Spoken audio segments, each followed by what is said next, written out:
Olá, bom dia, alunos do nono ano, professor Marco, disciplina de História. Um prazer imenso estar aqui com vocês novamente. Então vamos de correções, exercícios, Primeira Guerra Mundial. O nosso último material colocado na nossa plataforma virtual. Então vamos observar atentamente cada questão com o seu enunciado para ver as opções corretas ou os questionamentos com suas respectivas respostas. Então vamos lá de primeira questão. Observe a gravura. Certo? Nós temos aqui a gravura representando o assassinato do arquiduque Francisco Ferdinando em 1914.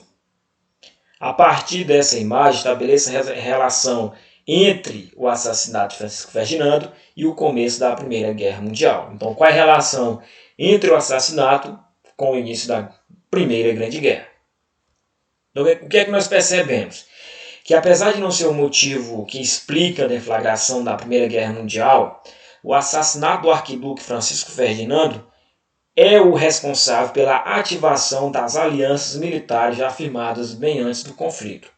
Inicialmente, a declaração de guerra da Rússia contra o Império Austro-Húngaro foi o primeiro passo para que outras potências europeias se envolvessem no conflito. Então nós temos a Tríplice Aliança versus a Tríplice Entente. Cada membro defendendo os seus aliados. Então vamos lá de questão 2. Em relação às causas da Primeira Guerra Mundial, é correto afirmar. Ou seja, o que é verdadeiro? Letra A. A incapacidade dos Estados liberais em solucionar a crise econômica do século XIX colocou em xeque toda a estrutura do sistema capitalista. A instabilidade política e social das nações europeias impulsionou as disputas colonialistas e o conflito entre as potências.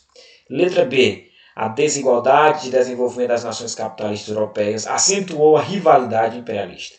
A disputa colonial, marcada por um nacionalismo agressivo e pela corrida armamentista, expandiu os pontos de atrito entre as potências. Letra C. O sucesso da política de apaziguamento e do sistema de aliança equilibrou o sistema de forças entre as nações europeias, acirrando as lutas de conquista das colônias da África e da Ásia. E a letra D. O expansionismo na Áustria, a invasão da Polônia pelas tropas alemãs, assustaram a Inglaterra e a França, que reagiram contra a agressão, declarando guerra ao inimigo.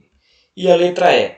O equilíbrio entre a produção e o consumo incentivou a conquista de novos mercados, produtores de matérias-primas e consumidores de bens de produção, reativando as rivalidades entre os países europeus e os da América do Norte. Então nós temos aqui letra A, B, C, D e E. Qual a questão que vocês marcaram? Qual a opção correta? O que vocês acham? Marcaram qual? Por quê? Vamos justificar. Então a nossa resposta correta é a letra B. Parabéns a quem acertou. A desigualdade e desenvolvimento das nações capitalistas europeias acentuou a rivalidade imperialista. A disputa colonial, marcada por um nacionalismo agressivo e pela corrida armamentista, expandiu os pontos de atrito entre as potências. Lembrando que, basicamente, essa política imperialista, inserida no contexto da política neocolonialista do século XIX, onde a França e a Inglaterra tinham grandes quantidades de terras no continente africano e asiático, e as demais potências vão querer rivalizar, tomar essas terras dessas potências, gerando conflitos, atritos, motivos, portanto, da Primeira Guerra Mundial. Além disso, nós temos o nacionalismo agressivo, como é o caso da França contra a Alemanha, uma vez que a França perdeu para a Alemanha na Guerra Franco-Prussiana. E também, logicamente, a política armamentista, potências cada vez mais se armando, intimidando os adversários, por meio de tecnologias, por meio do medo, por medo de possíveis conflitos globais. E esse conflito, de fato, aconteceu. Primeira Guerra Mundial, que nós já sabemos, aliança versus entente. E a vitória final coube aos países da Tríplice Entente. Então vamos lá. Questão 3. Observe a foto destes soldados britânicos entrincheirados durante a Primeira Guerra Mundial. Lembrando que trincheiras uma das fases da Primeira Guerra Mundial, os soldados ficavam dentro de buracos, fortemente armados, para atacar os adversários, conquistar territórios. Então, basicamente, uma das grandes características da Primeira Guerra Mundial, a guerra de trincheiras. Vamos lá, com base nesse desenho, nessa representação gráfica, identifique as fases que marcaram os conflitos da Primeira Guerra Mundial. Então, quais as fases da Primeira Guerra Mundial? Nós temos. Para responder essa questão, basta identificar os dois momentos distintos da Primeira Guerra Mundial, pois a questão pergunta quais as fases que marcaram o conflito. Entre 1914 e 1915, a Guerra de Movimento esteve marcada pelos violentos ataques dos alemães. Então, a primeira fase, Guerra de Movimento, ataques constantes do exército alemão. Já entre 1915 e 1918, a Guerra de Posições. O que foi essa Guerra de Posições? A Guerra de Trincheiras, onde vai haver um equilíbrio de forças entre os inimigos que lutavam na guerra. Por quê? Basicamente, avançavam-se questões de metros depois das trincheiras. Então, o conflito era mais equilibrado. Então, as duas fases, guerra de movimento, guerra de trincheiras. Vamos lá de letra B. Descreva as dificuldades experimentadas pelos soldados que lutaram nas trincheiras da Primeira Guerra Mundial. As trincheiras impunham aos soldados condições de vida extremas, onde tinham que se submeter à insalubridade e o desconforto das valas que separavam dos exércitos inimigos. Não raro, as trincheiras se transformavam em foco de doenças que poderiam ser mortais quanto o poder de fogo das armas inimigas. Por quê? Porque basicamente um local insalubre, onde a água precária, alimentação precária, chovia, ficavam corpos flutuando e soldados ali dentro não podiam sair porque seriam facilmente atacados pelas tropas inimigas. Então, basicamente, era o que? Condições de vidas extremamente complicadas. Vidas pautadas pelo ideal de controle, aquele ideal de desumano, que não era permitido sair, que poderia até sair, mas que seria facilmente abatido pelo inimigo. Então, a guerra de trincheira, condição de vida extrema, desumana, desleal, mortandades. Vamos lá, questão 4. Estabeleça a relação existente entre a Primeira Guerra Mundial e o desenvolvimento da Revolução Russa. Vamos lá. Apesar de não justificar a eclosão da Revolução, o envolvimento da Rússia na Primeira Guerra Mundial foi ponto fundamental para que o regime czarista chegasse ao seu fim. As mortes, os recursos financeiros causados na guerra aprofundaram o desgaste para o governo russo que se desenvolvia desde o século XIX. De fato, foram os bolcheviques, participantes da Revolução de Novembro, que determinaram a saída da Rússia da Primeira Guerra Mundial. Então nós temos aqui aquele ideal de que, com a implantação do socialismo é imperialismo, aliás, socialismo é contra o imperialismo, e, por ser contra o imperialismo, a guerra que era imperialista também, a Rússia deveria sair desse conflito. Então, com a implantação do socialismo na Rússia, em 1917, pelos bolcheviques, a Rússia saiu da Primeira Guerra Mundial. Questão 5. Faça a leitura do seguinte texto.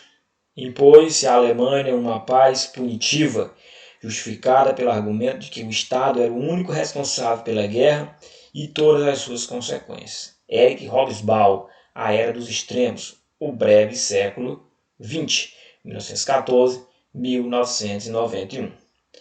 Qual foi o principal tratado assinado após a Primeira Guerra Mundial? Não tem como errar. O Tratado de Versalhes. Então, o Tratado de Versalhes, o principal tratado assinado após a Primeira Guerra Mundial. Letra B. Com base no texto, nos pontos do Tratado de Versalhes, Explique por que o historiador britânico Eric Hobsbawm diz que os alemães foram alvos de uma paz punitiva. Nessa questão, é necessário apontar que a Alemanha foi vítima de uma paz punitiva, pois ela foi obrigada a reduzir os seus exércitos e a pagar pesadas indenizações para as nações que venceram o conflito. No pós-guerra, essas exigências impuseram graves problemas sociais e econômicos ao povo alemão. Então, paz punitiva por quê? A Alemanha assinou o Tratado de Versalhes, mas perdeu territórios, teve exército reduzido, armamentos reduzidos, ou seja, a Alemanha basicamente considerada a causadora do conflito e aqui sofreu punições mais severas por isso. Questão 6. Qual era e como funcionava o plano que os alemães prepararam para a Primeira Guerra Mundial? Qual o nome desse plano? Visando obter a vitória rapidamente, os alemães adotaram o plano Schlieffen. Segundo tal plano, os alemães utilizariam 90% de seus exércitos em uma violenta frente ocidental que determinaria a conquista do território francês. Em um primeiro momento, obtiveram sucesso, mas logo, basicamente, foram recuando devido à organização de tropas adversárias em trincheiras. Lembrando que na fase inicial do conflito, a Alemanha agiu rapidamente com a perspectiva de dominar a França, a frente ocidental. Então, seriam o quê? Ataques rápidos para dominar rapidamente, para depois se voltar para o lado oriental. Mas foi barrado devido às forças que se organizaram contra os exércitos alemães por meio de trincheiras. Vamos lá, questão 7. Conforme sabemos, os preparativos da Primeira Guerra Mundial já aconteciam ao longo do século XIX. Nós temos aqui a corrida armamentista, a questão da paz armada, nós temos nacionalismos extremos, políticas de alianças, tudo isso, a política neocolonialista do século XIX. Então esses pontos gradativamente já estavam inseridos ou nas bases de uma guerra de proporção grandiosa, como foi a Primeira Guerra Mundial. Então vamos lá, indique a relação existente entre o imperialismo e a deflagração da Primeira Guerra Mundial. Então, qual a relação existente entre imperialismo, que é a mesma coisa que neocolonialismo, com a deflagração da Primeira Guerra Mundial? Retomando o conteúdo político do século XIX, vemos que as nações que se industrializaram tardiamente, como a Itália e a Alemanha, tinham amplo interesse em buscar zonas de dominação no espaço africano e asiático, já dominado por outros países como a Inglaterra e a França. Dessa forma, a disputa por essas terras acabou contribuindo para que as relações diplomáticas entre essas nações se agravassem até a guerra e se transformasse na única solução possível, o choque de interesses envolvidos. É o que já foi colocado. Século XIX, neocolonialismo, França e Inglaterra já dominavam a África e a Ásia. Itália e Alemanha, que se constituíram como Estados nacionais, depois vão querer dominar.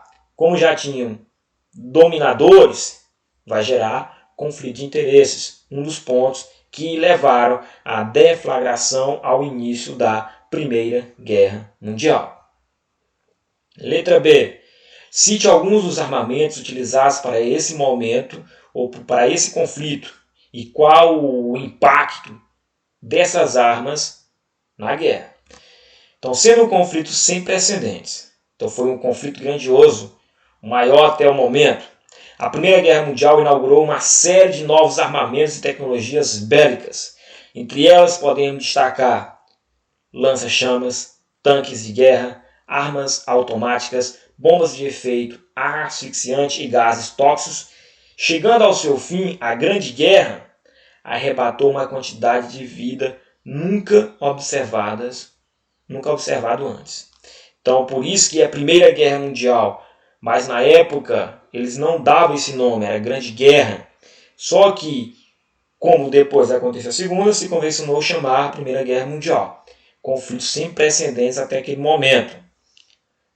Tecnologias gigantescas que avassalavam vidas de inocentes, de militares, como um todo. Então, um conflito até então sem precedentes na história.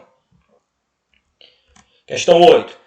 Aponte as justificativas que explicam a entrada dos Estados Unidos na Primeira Guerra Mundial em 1917.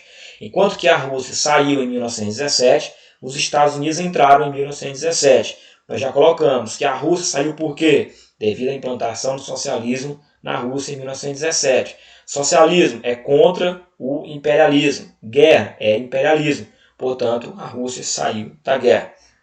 Agora, o que levou, ou o que levaram os Estados Unidos da América a entrarem nesse conflito em 1917? Os Estados Unidos da América entraram na Primeira Guerra Mundial em razão de alguns fatores principais. Vamos lá. Primeiro, o alto investimento que indústrias ou banqueiros norte-americanos fizeram em países como a Inglaterra e a França. Então, como industriais e banqueiros tinham altos investimentos na Inglaterra e na França, tinham que sair em defesa desses interesses. Então, não era grandioso, não era vantajoso para os Estados Unidos a Inglaterra e a França serem derrotados, uma vez que eram aliados financeiros dos Estados Unidos. Então, investimento esse que chegava à casa de 2 bilhões de dólares e que poderiam ser perdidos caso o Império Alemão vencesse a guerra. Então, para isso não acontecer, para que o Império Alemão não vencesse, para que a Inglaterra e a França não fossem derrotados, para que os investimentos norte-americanos não fossem abalados, os Estados Unidos da América entraram no conflito do lado da Tríplice Entente. Ponto 2. Por outro lado, os alemães tomaram a iniciativa de torpedear quaisquer navios que chegassem próximo aos portos britânicos, com o objetivo de enviar auxílio como armamentos e suprimentos. Entre esses navios estavam vários de bandeira norte-americana. O afundamento dos navios dos Estados Unidos por parte dos submarinos alemães foi o ponto que contribuiu para que o presidente Wilson dos Estados Unidos rompesse as relações diplomáticas com a Alemanha e entrasse na guerra contra o Império Alemão. Então tiveram pretextos ou justificativas para que os Estados Unidos entrassem no conflito. E um deles foi o fato de embarcações da Alemanha terem bombardeado navios dos Estados Unidos. O pretexto, enquanto que o objetivo principal era defender os interesses comerciais, industriais e banqueiros que os Estados Unidos da América tinham com a Inglaterra e com a França, algo em torno de 2 bilhões de dólares. Vamos lá para a nossa última questão, questão 9. Explique por que alguns críticos dizem que a assinatura do Tratado de Versalhes determinou a perda da chance que os países vencedores tinham para selar a paz. Então, por que o Tratado de Versalhes é considerado um ponto que não levou à paz de fato? Analisando os pontos que fundamentam esse tratado, vemos que as nações vitoriosas buscaram impor pesadas sanções contra a Inglaterra, aliás, contra a Alemanha, vista como a grande responsável pelo conflito. Vamos lá, grande responsável pelo conflito, a Alemanha. Dessa forma, alimentaram um terrível sentimento de revanche que fomentou o desenvolvimento das ações que permitiram o acontecimento da Segunda Guerra Mundial. Então vamos ver com calma. A Alemanha foi considerada a culpada pela guerra. Pagou pesadas indenizações, perdeu territórios, a exemplo de Alsácia e Lorena para a França. Teve o seu exército reduzido, teve o seu potencial de produção de armamentos reduzido. Então a Alemanha ela foi humilhada, ela assinou um tratado que tirava a sua autonomia, que reduzia a sua importância econômica, política, social e cultural. Então o povo alemão gerou aquele sentimento de revanche. E esse sentimento de revanche contribuiu para que o Adolf Hitler chegasse ao poder na Alemanha, implantando o nazismo. Então nós temos o nazismo, como consequência do Tratado de Versalhes, como consequência da derrota da Alemanha na Primeira Guerra Mundial. Portanto, o Hitler se colocou como o salvador, o povo o apoiou, ele chegou ao poder e ele colocou a Alemanha na Segunda Guerra Mundial com aquele ideal de revanche. Ou seja, com o fim da Primeira Guerra Mundial, a paz foi estabelecida por um breve período, sendo que a Segunda Guerra Mundial, de 1939 até 1945, a Alemanha vai querer se vingar, a Alemanha vai querer recuperar sua importância, recuperar os seus territórios, recuperar o seu desenvolvimento. Mas, assim como na Primeira Guerra Mundial, a Alemanha foi derrotada novamente na Segunda Guerra Mundial. Então vamos lá, recapitulando, rever a aula, rever os materiais, finalizamos aqui a nossa correção desses exercícios iniciais que foram colocados na nossa plataforma virtual referente à Primeira Guerra Mundial. Na nossa próxima aula, correções do nosso segundo momento de exercício sobre a questão palestina. Um abraço a todos, bons estudos e até a próxima oportunidade.